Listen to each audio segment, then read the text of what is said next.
Yo, what's up mga tropa peeps? Welcome back to my vlog at magandang araw po sa inyong lahat. Ngayon po panoorin natin ang dahilan kung bakit po napakaraming kongresista from Mindanao mismo baluarte ng mga Duterte, teritoryo ng mga Duterte, napakarami pong kongresista ang bumoto para ma-impeach si Sara Luz Tallera. At ngayon po kahapon o nung isang araw, 41 daw po out of 60 na kongresista ang bumoto para po ma-impeach si Sara Duterte sa Kongreso. Aba, parang umabot na po yata ng 45 at baka madagdagan pa po dahil marami po ang umahabol at gusto po na makapirma sila dito sa impeachment complaint para kay Sara Duterte. Ito po yung kabuuan ng dahilan, tingin ko, kung bakit po ayaw ng mga taga Mindanao na kongresista kay Digong at kay Sara Duterte. Panoorin po ninyo. Kung mag-independent tayo, kung kayo ninyo, ako gusto ko talaga, gusto ko na. Magsawa na ako sa ilang presidente na kasi from one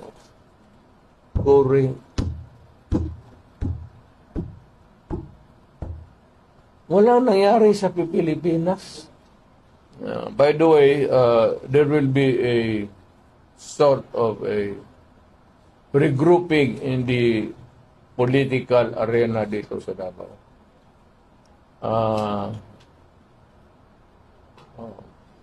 Still in the works. Pero si Congressman Alvarez ang titignan ko, siya magdala ng partido. Matanda na ako. Ito siya, bata pa. Kasal lang nga ito ng panglimang asawa. Lima lang. Kasal lang.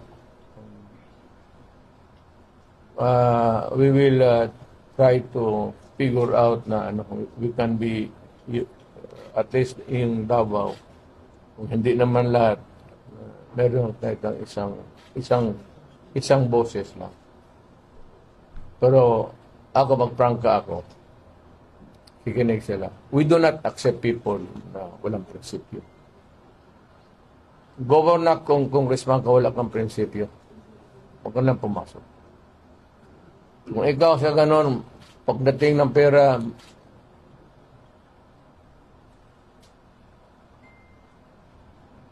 mahirap yan. Ito naman PDP, at it's more of a thing, but ang PDP has a, nagtataka ako nitong PDP sa Cagayan, June, the birthplace of PDP. Doon yung mga mautak ng sila Pimentel. Would you believe it, isa lang ang PDP na konsehal nila. So, one day we might visit. Pero yung mga yung leader, hindi ko lang sabihin mo na sabi nila, okay kami, we'll join. So, we leave it to, ito ang last namin. Kaya ko si Bebot ang pinapadala ko. Because si Bebot Alvarez, siya yung talagang pinakauna nagparakad ng mga papel about the desirability of Mindanao seceding from the Republic of the Philippines. Siya yung nanguna talaga. Kaya ko siya nilagay dyan so that we can pursue, because by this time he would know the whereabouts. It would not be, hindi naman rebellion, hindi yan sedition. There's a process in that. I think before the UN, where you would gather signatures from all sorts in Mindanao, magpirma, verified, under oath, in the presence of so many people, decide that we want separate. Kaya kung ganon lang naman kayo dyan sa Luzon, pati sa Visayas, bahala kayo. Lahat, nandito man sa atin lahat. We all give our resources to them. Wala man ang Samar, ang Cebu, wala man nagpadala sa atin ng saging. Tayo man and Mindanao is rich. But of course, kung mag-separate independent to, at magpuntahan lahat dito ang Pilipino, then it's gonna be a big problem. So, on its growing years, you have to restrict. But you can come. Mga taga Luzon, Visayas, we will not deny you, Filipino. Pero, hindi naman, not really hindi naman passport. Kunting ano lang yung ibigay na card. Kung mag-independent tayo, kung kayo ninyo, ako gusto ko talaga. Gusto ko na. Magsawa na ako sa ilang presidente na kasi from one Korea. Wala nangyari sa Pilipinas. Anak lang.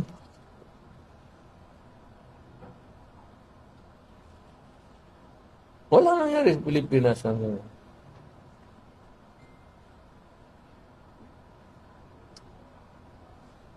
Kaya we'll try to make a political party. Ako, in front of Bebot now, I would insist na kukuha tayo ng mga partido na mga party mates na at least may, hindi naman yung prinsipyo the highfalutin thing about marunong magtingin. Saka hindi yung convenience na isang liparan lang dito. But I do not really, wala akong masabi dyan sa mga congressman na pagkatapot for PDP yan, kapag takbo na kaago doon sa lakas. Okay lang.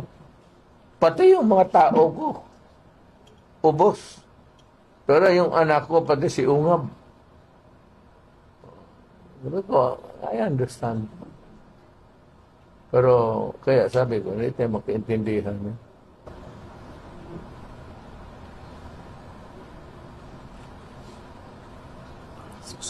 Is this a secessionist movement, Mayor?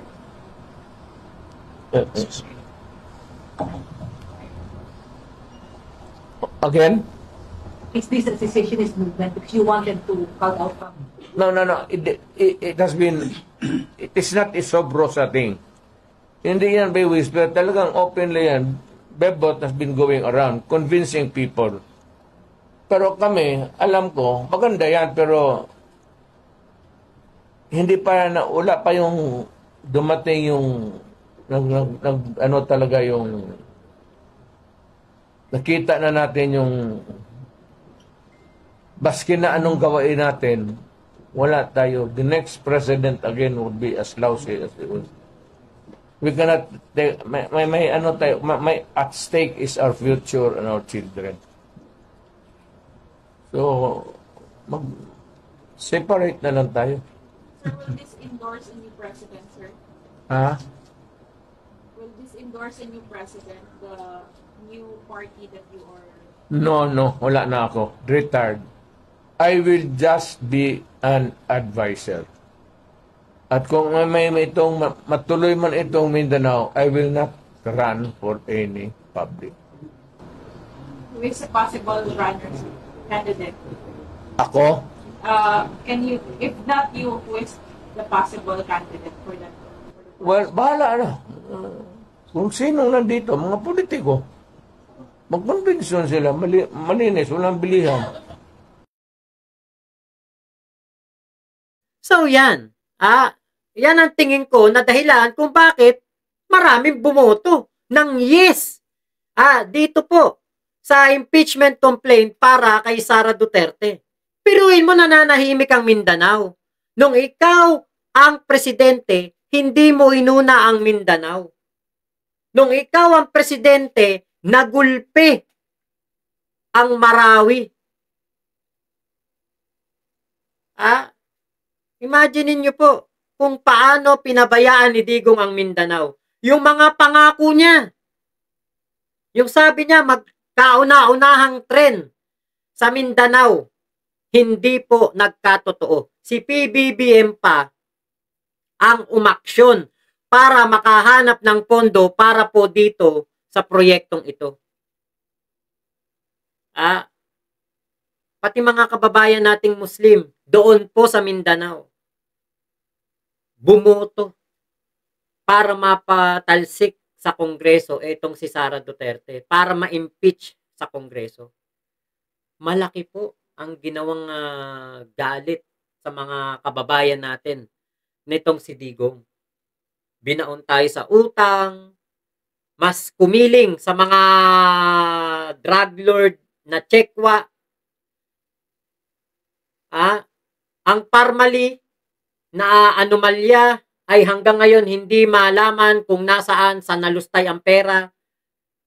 Yung inutang na 7 trilyon, hindi rin malaman kung saan napunta. Sabi, para daw sa Build program. Ilang piraso lang ng Build program ang nabuo o natapos. Mga proyekto ng pagbili ng kagamitan noong panahon ng pandemya, sa halip na makamura dahil sa DOH, 16 pesos lang ang isang face mask. Nung procurement service na ng DBM ang bibili, naging 27 pesos. Nilipat ang pondo doon sa procurement service ng DBM. Bakit nilipat pa? Mas mapapamahal pala tayo. Ang DOH namimili 16 pesos lang. Pagdating ng DBM, 27 pesos. Lugi tayo ng 11 pesos sa isang face mask. Ano sabi ng dating Senador Dick Gordon? Lugi tayo ng 11 billion. Diyan po sa face mask na yan. Saan napunta 11 billion? Overpriced. Ang pinakamatindi dito na hanggang ngayon ay sakit ng ulo ng ating Pangulong Bongbong Marcos ay yung kanyang pagpapaubaya sa West Philippine Sea na ipinaglaban ni Pinoy. Nanalo tayo sa United Nations Convention on the Law of the Sea. Kung di ako nagkakamali, yung UNCLOS. Arbitral ruling sa atin po ang EEZ. Exclusive Economic Zone. Pasok sa Exclusive Economic Zone ng Pilipinas. Atin yan, teritoryo natin yan. Sabi ni Digong, pagtatanggol daw niya ang West Philippine Sea. Nung siya'y nangangampanya noong 2016 election. Nung siya'y naupo na, ano sabi niya? Sabi niya, nung nangangampanya siya, magje-jetski ako doon sa West Philippine Sea. Ilalagay daw niya ang bandila ng ating bansa, ang watawat ng Pilipinas, at sasabihin daw niya sa mga tsekwa, amin yan. Magje-jetski daw siya. Yung jet ski, maaari, baka biro. Pero, ano ginawa ni Digong? Pinaubaya niya ang West Philippine Sea sa mga tsekwa. Kaya, grabe ang ginagawa ngayon na panggigipit at pangaras nitong mga tsekwa sa ating Coast Guard, Navy at mga mangingisda. Yun ang pinakamasakit Inasahan si Digong ng mga mangingisda. Pero ano sila? Nadismaya sila. Panahon ni Digong, nagkaroon pa ng fishing ban sa West Philippine Sea dahil inaangkin ng mga tsekwa yung 10-dash line, kanila daw yan. Kahit na napakalayo na sa kanilang kabisera, kanila daw yan. Kaya ayaw na ng mga tao sa mga Duterte. Yung rice tarification law. Hanggang ngayon, hindi mapababa ang presyo ng bigas. Bakit? May rice tarification law. Panahon ni Digong, napakarami nag-i-smuggle ng bigas. Kaya ayaw na ng mga Pilipino kay Sara. Ayaw na ng mga Pilipino kay Duterte. Yun ang dapat nilang tanggapin. Diba? So, yun lamang po. Maraming salamat sa pagsama nyo dito sa aking vlog na ito. Ingat po kayo sa mga kongresista na bumoto para po mapa-impeach si Sara Duterte sa Kongreso. Ay congratulations po sa inyong lahat. Talagang napakagaling po ng inyong ginawa. Kayo po ang mga bayani ng makabagong panahon dahil inyo pong pinagtatanggol ang interes ng taong bayan. Inyo pong pinagtatanggol ang kagustuhan ng nakararami, ang mawala ang kurakot sa gobyerno. Salamat po 245 na daw ang pumirma dyan. Ako pati mga taga Mindanao, napakarami po. 41 out of 60 nung nakaraang araw. Ngayon, baka magsi-50 na sa dami ng may ayaw na sa mga Duterte. So, salamat po. Ingat po kayo. Nasaan mang panig kayo ng mundo. Mama chup chup. Love you. God bless us all. Pilipinas. God first. Salamat po. Ingat po kayong lahat.